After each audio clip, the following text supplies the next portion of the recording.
bahwa yang akhdus sanad baru boleh kalian itu ngajar Quran. Tapi kalau cuma khatam takmilah saja belum boleh. Nanti kalau akhdus sanad karena saya tabarukan kepada sanad buta pesantren. Jadi harus akhdus sanad dulu. Nanti setelah akhdus sanad ikhtarus syuyukh, perbanyak murid. Jangan sampai anak itu berkutat di jurumiyah terus. Walaupun jurumiyah kita spesial, memang enggak selesai jurumiyah bisa ngajar jurumiyah ngerti nahwu sorof, iya betul, iya. Tapi jangan berkutat di itu terus, dikejar. Kalian mutolaah itu kamu sungguh cerdas kalian. Bukan sekedar cerdas di dalam masalah keilmuan, tapi masalah ma'rifat billah itu akan cerdas.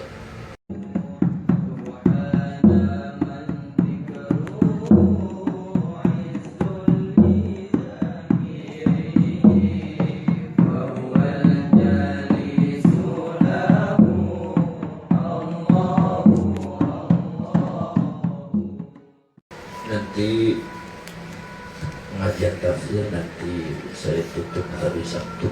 Nanti hari Sabtu malam Ahad Muada'ah tanggal 20. Nanti diperbolehkan kalian pulang sampai tanggal 10 Syawal. Ya, itu liburnya. Setelah itu kalian kembali lagi. Kalian nanti untuk selanjutnya kalian berusaha berikhtiar supaya disiplin waktu. Kalau belum waktunya libur itu jangan lupa orang tua suruh jemput. Kasihan orang tuanya kalau saya suruh pulang lagi. Bisa didengar ya. Kalian belajar disiplin waktu. Ini ada beberapa anak yang ngebel, telepon orang tuanya datang, terpaksa saya suruh pulang lagi. Kecuali ada beberapa yang diperbolehkan karena lockdown. Karena ada perintah lockdown, jadi perintah secepatnya ya. Tapi yang lain kalian standby sini sampai tanggal 20, sampai tanggal 19. Nanti 20 kalian boleh pulang. Ya. Jadi kalian yang tenang aja di sini, jangan ribut pulang terus. Kalian bisa 1 tahun itu bisa pulang kapan aja. Saya kasih waktu 2 hari, 3 hari. Saya tidak pernah melarang kalian. Memang sengaja saya mempermudah. Jadi kalau kalian itu mau cuti, artinya kalian mau ada perlu, ya, pulang 2 hari, 3 hari, 2 hari, 3 hari pulang. Tapi setelah itu kalian tidak pulang lagi. Kalian nanti sekolah libur nggak libur, jangan suruh jemput orang tuanya, kasihan orang tuanya. Kemudian nanti pulang 1 tahun sekali tanggal 20 sampai tanggal 10 Syawal. Kalau kalian tuh pulang terus sampai kapan? Ini kemarin ada terjadi contohnya begini. Ya kemarin saudari ada anak santri saudari Yuni itu 3 tahun ngaji jurumiyah. Saya tidak menyalahkan Yuni, tapi ustadznya siapa ini? Kok sampai 3 tahun mulut jurumiyah? Jadi jangan sampai dibiarkan anak itu nggak ngejar. Biarkan anak kompetisi. Kalau dibiarkan anak jangan ke 3 tahun, 5 tahun pun tidak akan selesai. Seperti tamrinnya dibiarkan nanti saja itu 5 tahun nggak bakal selesai. Tapi kalau dikejar 1,5 tahun pun selesai, 2 tahun pun selesai. Saya kan memberikan target kepada kalian. Ini pesantren ini akan menjadi pesantren internasional yang tidak sama dengan pesantren yang lain. Mudah-mudahan ini akan bisa dibebaskan, akan jadi pesantren besar. Pionirnya itu kalian. Saya itu lagi menciptakan pionir, lagi menciptakan prototipe, lagi menciptakan contoh, namudaj. Bukan di depan sini saja, tapi di depan seluruh pesantren yang ada di Bunten. Saya ingin mencontohkan beginilah seharusnya pesantren di Bunten. Maka saya larang kalian untuk pulang. atau kalian mondok itu cuma 5 tahun, cuma 7 tahun, nggak selamanya di sini, dan kalian selama itu juga bisa pulang 2 hari 3 hari pulang lagi. Kenapa 2 hari 3 hari? Karena diperkirakan 2 hari 3 hari ini tidak begitu mengganggu proses belajar mengajar kalian, tidak mengganggu belajar kalian. Kalian tidak terganggu tamrinnya, kalian tidak terganggu hifdznya, kalian tidak terganggu taklimnya. Tapi kalau supaya kalian pulang 5 hari, oh itu udah mengganggu, nggak boleh. Kalau kalian mau caranya seperti itu, yang nggak usah mondok, nggak usah cari ilmu. Beginilah caranya cari ilmu, beginilah caranya menghormati ilmu. Saya menginginkan buntet pesantren itu seperti dulu, seperti zamannya Mbah Mustadi Abbas, zamannya Mbah Abbas, zamannya Mbah Hawi, zaman dulu kayak zaman dulu. Saya menginginkan buntet seperti dulu, buntet seperti Lirboyo, seperti Profesor, dan sangat ketat sekali. Tapi bergeser, akhirnya kalian tuh saya sudah berpikir setiap sekolah libur tuh kalian pulang. Jadi kalian ngapain mondok? Tambal sulam saja. Begitu belajar 3 bulan, pulang sebulan, lupa lagi. Belajar dari awal, pulang sebulan, lupa lagi. Gak akan jadi orang kalian. Yang gak akan kalau dibutuhkan barang barokah. Barokah itu iktisab dulu. Barokah itu belajar dulu, baru barokah turun. Kalau belajarnya kalian sembarangan, tidak menghormati keilmuan, mana mungkin barokah itu turun. Presiden aja kalau mau turun ke satu kampung itu persyaratannya banyak, apalagi barokah dari Allah. Jadi kalian jangan mengharapkan barokah kalian itu kalau kalian semaunya sendiri, seenaknya sendiri. Saya akan membuat pesantren di Buntet, contoh, nunjukin kepada seluruh saudara-saudara mungkin, atau kalau yang ada seluruh di Buntet itu inilah pesantren Buntet yang seperti ini. Bagaimana cara hifdznya, bagaimana cara murojaahnya, bagaimana tamrinnya, pembelajaran aku sorofnya bagaimana, pembelajaran fikih nanti tafsir hadisnya bagaimana, dan diatur cara pulangnya. Tidak boleh pulang 1 tahun, pulangnya 1 tahun sekali. Tiap sekolah libur jangan libur. Kalau seumpama ada orang tua yang membandel, ya udah tinggal dikeluarin aja, nggak usah mondok. Ngapain sampai mondokin anak seperti itu? Nanti kalau seumpama anaknya gagal, yang disalahin pesantren juga. Ketika anaknya nggak bisa ngaji, disalahin pesantren. Tapi ketika belajar, semaunya sendiri. Ini yang disebut dengan irsyadu ustadin. Yang namanya kesuksesan belajar itu harus mendengarkan petunjuk dari guru. Ini jadi kalian nggak usah pulang. Nanti tanggal 20, 2 hari lagi. Yang sabar kalian. Orang yang namanya nuntut ilmu harus sabar. Keburu-buru sekali ada yang telepon orang tuanya datang. Kenapa bapak datang? Telepon.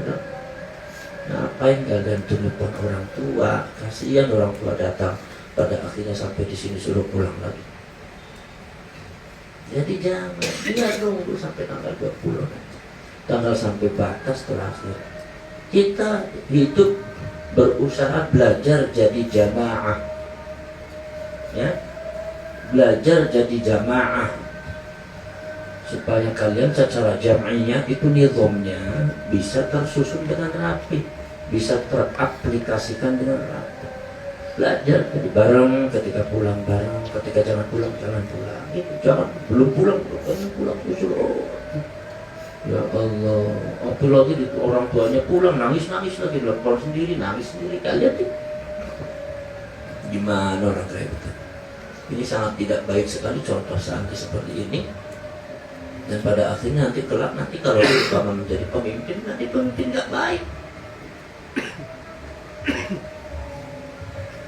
Saya itu kan mendidik kalian kan bukan sekedar mendidik di ngaji, tapi juga mendidik sikap dan prinsip.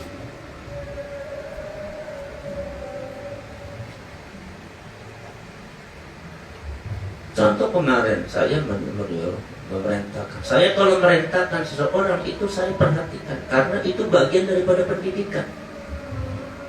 Kalau orang itu melakukan, anak itu melakukan keteledoran, saya sanksi. Sanksinya bukan dengan mulut, bukan dengan apa, tapi dengan sikap saya.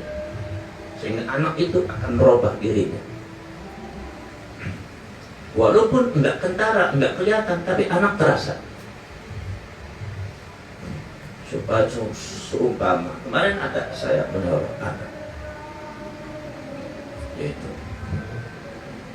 suruh anak nih, belikan ini, yang warnanya ini, mereknya ini, ya kan? Jelas? Jelas.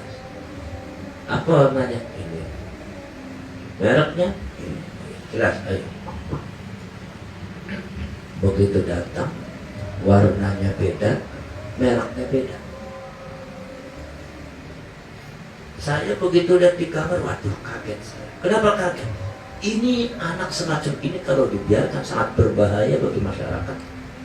Nah, anak ini kalau dikasih mandat bisa menyelewengkan. Saya tidak mau punya santri seperti itu. Banyak pejabat-pejabat yang dapat mandat dari atasannya, diselewengkan ke sana, diselewengkan ke sana, asal beres. Yang penting kerjaan selesai, yang penting beres. Padahal dapat kerjaannya, produknya berantakan semua. Nggak ada yang pas dengan bestek, nggak ada yang pas dengan apa yang diharapkan oleh yang di atas. Ini berbahaya ini kalau jadi pemborong, kalau jadi kontraktor, kalau jadi pejabat, ini akan dipecat, akan jadi orang gagal. Nggak akan ada orang yang mau memiliki orang semacam itu, anak bos semacam itu, atau nggak ada orang yang mau memiliki bos semacam itu. Ini pasti akan dipecat teman-teman. Bahkan saya tidak mau punya santri seperti ini. Permasalahannya sedikit, tetapi ini bagi saya sangat prinsip sekali. Akhirnya saya panggil anak. Saya perintahkan apa? Ini. Warnanya ini, mereknya ini. Ya. Sekarang kamu buka. Ini warnanya apa? Itu. Ini bukan. Ini mereknya apa? Itu kan. Ini bukan. Kenapa kamu bawa ini? Padahal saya perintahkan ini. Paham tidak? Ini jangan-jangan nanti memahami Al-Quran salah lagi nanti. Memahami agama salah lagi. Terjadi banyak kesalahan-kesalahan di dunia ini, baik secara politik, ekonomi, ataupun agama. Itu berawal dari mentalitas yang mereka dididik. Maka saya tidak boleh kalau A, kalau B. Ya, kamu bertanggung jawab untuk memperbaiki, ya silakan ganti. Bukan masalah barangnya, tapi ini prinsip. Kamu punya mental semacam itu nggak bagus. Kalau semua ada tugas, main selesai aja tapi dapatnya berantakan. Nggak ada yang sesuai, nggak beres. Jangan sampai terjadi. Saya duduk pernah, karena anak saya itu, waktu itu anak saya itu lagi datang, saya nyuruh salah satu anak santri, Kang, ini belian ini ya, iya, ini ya, iya, yang kapsul untuk diurut-urut ke luka, namanya Dumet. Ya. Begitu dapat disodorkan, apa dapatnya? Durek itu kan kondom. Coba bayangkan kalian, yang saya amanatkan beli kapsul Dumet, dapat kondom Durek. Sekarang saya tanya kepada kalian, itu semacam itu sudah parah tidak? Semacam itu sudah gagal tidak kalau orang hidup? Gagal itu. Nah ini, sampai saya tidak boleh seperti itu. Tapi harus betul-betul tepat. Makanya kalian, saya belajar dari tamrin, saya belajar dari tasyrif. Tepat, jangan ada yang salah. Itu cara berpikir secara tepat. Ya. Jadi nanti kalian tunggu, nanti Sabtu malam Ahad kan sudah disiapkan untuk muatan. Nah, kan nanti ada buka bersama. Ya, buka bersama siapa? Bu lele, apa? Gak ada lele, nangkep aja di sini lele. Ntar juga balong saya yang ngisi lagi. Balong saya ngisi 8 juga tiba-tiba banyak juga akhirnya. Ya truk dan kawannya pada datang semua nanti. Nggak ada. Barangkali sekalian yang gede kali bakar aja. Nah itu. Jadi yang sabar kalian. Kalian ini nggak sabar. Saya itu di India 6 tahun nggak pulang. Saya kalau mondok sekali mondoknya nggak pulang. Kalian ini ya Allah baru 1 tahun aja ribut. Itu 1 tahun pun karena ada pulang 2 hari 3 hari ribut. Jadi saya minta nanti kepada para asatidz hendaknya dipacu. Ini karena hubungannya dengan cita-cita anak. Jangan sampai anak itu berkutat di jurumiyah terus.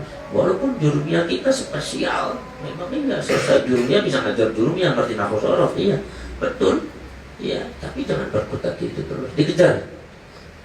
Bagaimana cara mengakalin tamrinnya supaya tamrin itu kan lama, maka tamrinnya seumpama ada roisnya, roisnya diangkat ini supaya tamrin pada dia, tapi dihadapi, jangan sampai silap.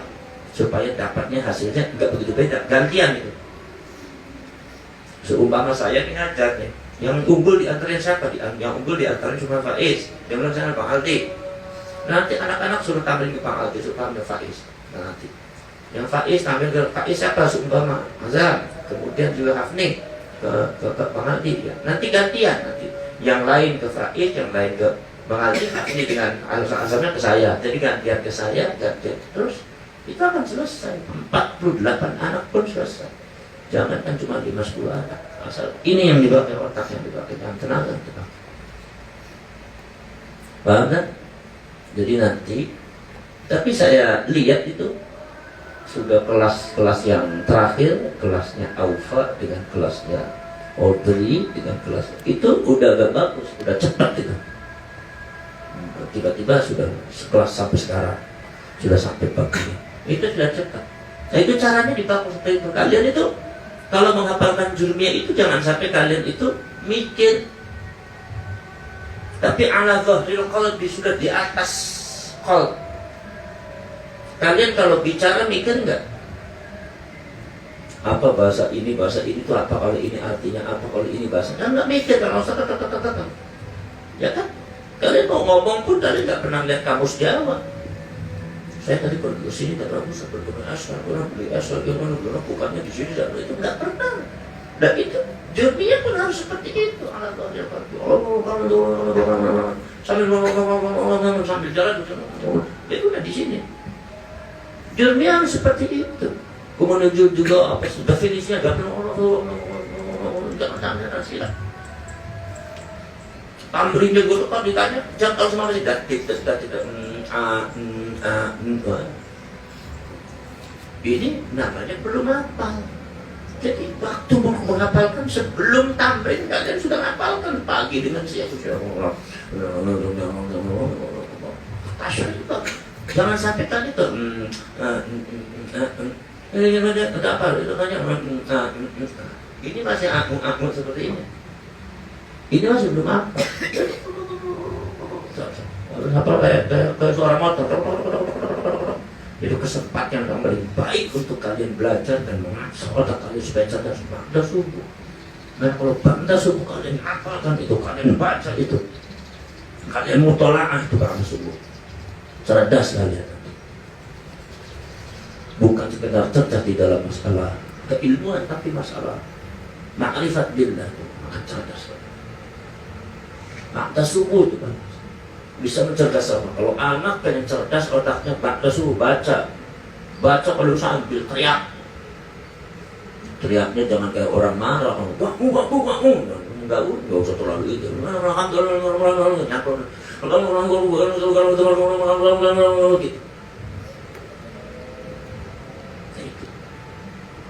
Itu yang membuat kalian cerdas begitu. Kalian juga mungkin terasa otak kalian beringat, agak lebar, agak sempit, agak lebar. Terasa itu baru kata surga.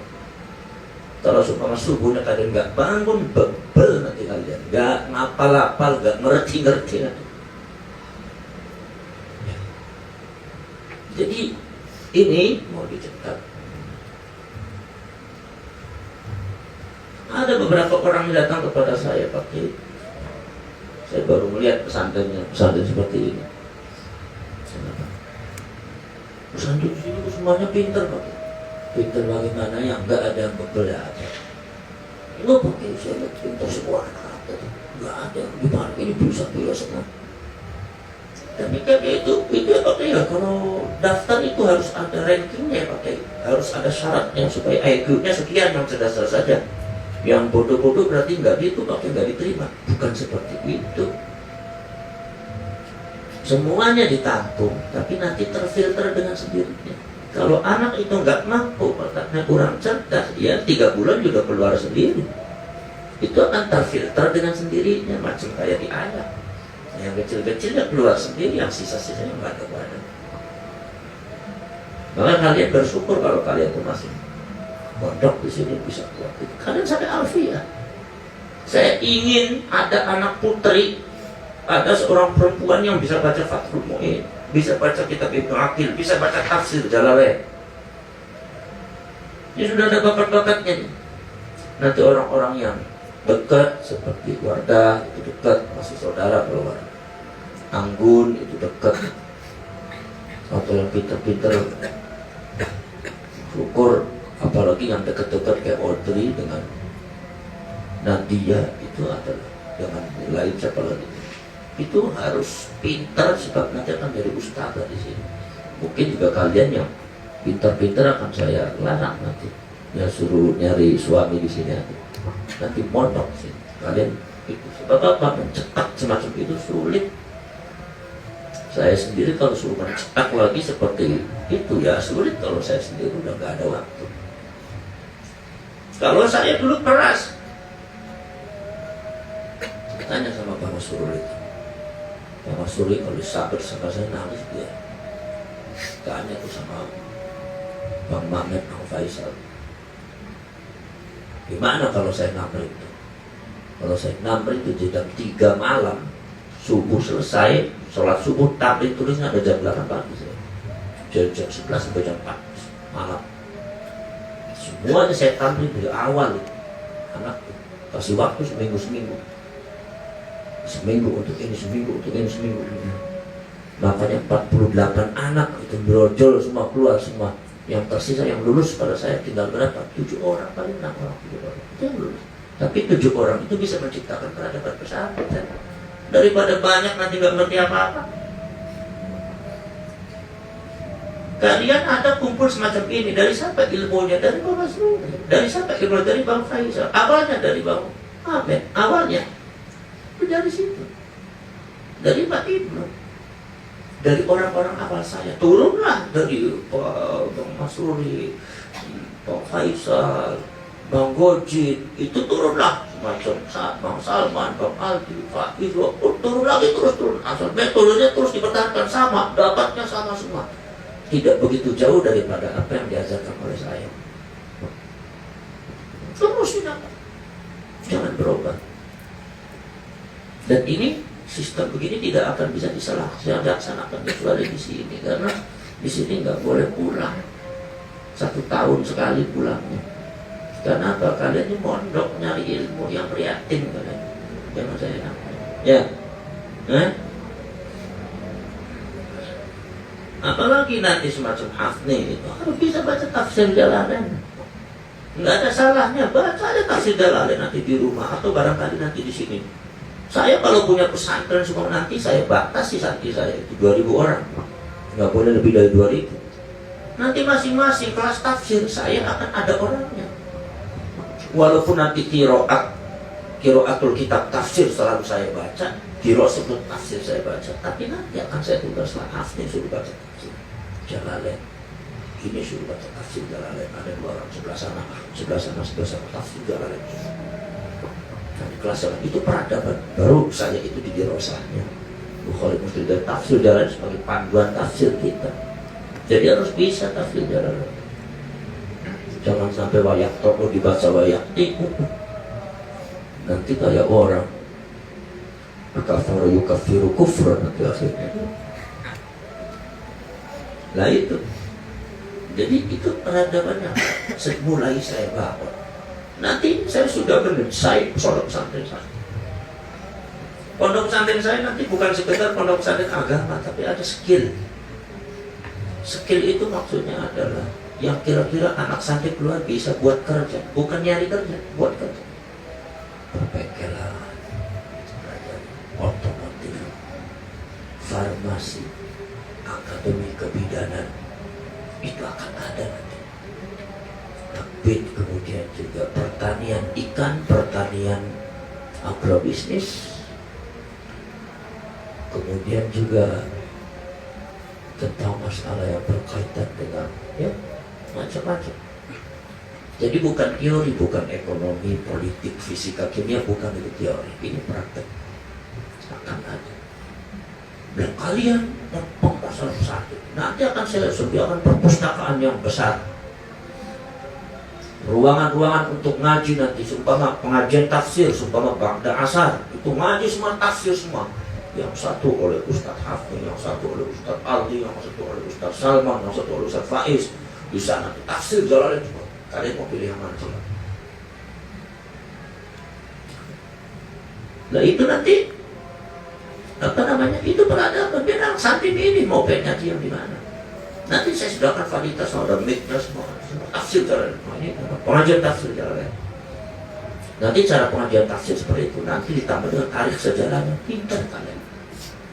Nah, usulnya pintar.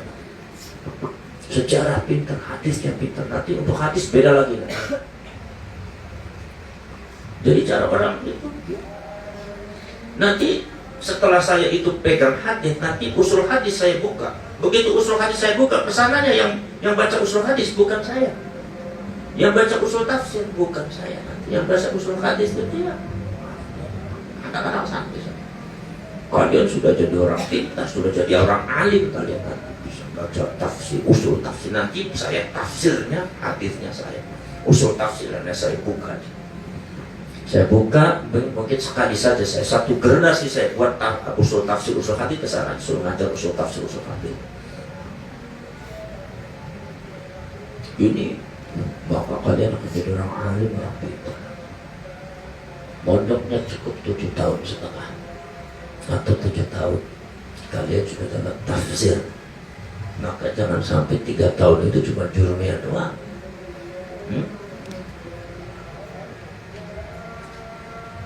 Kemudian Qurannya, Quran kalian tuh selalu saya pantau. Ini ada beberapa anaknya yang pertemuannya lihat dengan apa namanya, dengan talaki dengan gurunya paling 3 kali 4 kali sudah ada catatannya, ada laporan dari mufaddis di Rasatul Quran. Nanti saya panggil anak-anak yang ngajinya tuh, nggak boleh seenaknya ngaji Quran, harus dikejar. Jadi kalian catatannya ada semua sama saya, ada Quran ada, oh ini malas ini Arabin pun saya gitu.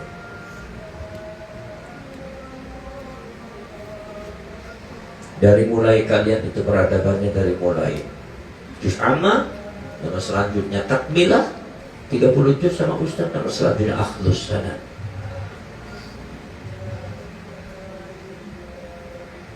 Sekarang nanti ada yang khataman Quran, ada yang akhlus sanad. Ada berapa kali? Yang akhlus sanad itu saya aturkan, saya sampaikan bahwa yang akhlus sanad baru boleh kalian itu ngajar Quran. Tapi kalau cuma khatam takmilah saja belum boleh. Nanti kalau akhlus sanad, karena saya tabarukan kepada sanad buta pesantren, jadi harus akhlus sanad dulu. Nanti setelah akhlus sanad, ikhtarus syuyukh, perbanyak murid, berbanyak guru supaya gurunya banyak. Nanti setiap punya sanadnya jangan satu. Nanti kemudian juga nanti kalian juga ngambil sanad hadis. Kalian begitu sudah sungguhnya sanad hadis, sanad tafsir, sanad Quran, nahwu sorof, sampai alfiah kalian bisa ngajar. Ilmu hadis, tafsir, tarikh kalian bisa ngajar. Usul tafsir, usul hadis, kalian punya sanadnya, hadisnya, kutubus sittah. Karena kalian pulang kembangkan di rumah. Jadi orang top kalian, dari kiai 2 kiai yang hebat, bukan kiai sembarangan.